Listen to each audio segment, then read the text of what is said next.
vind het een geweldig leuk initiatief dat we nou in de plaats een Friese menukaart hebben.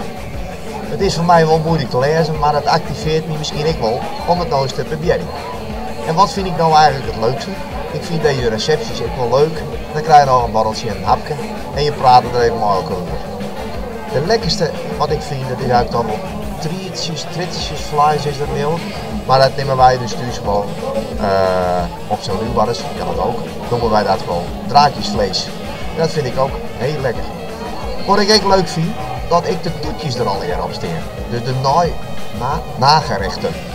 En dan valt me op dat het dan blaas, dat kunnen we net vertalen. En ik dacht toch dat het een stukje ijs, maar een parken en een beetje warme chocoladesaus. Maar goed, het zit er net op.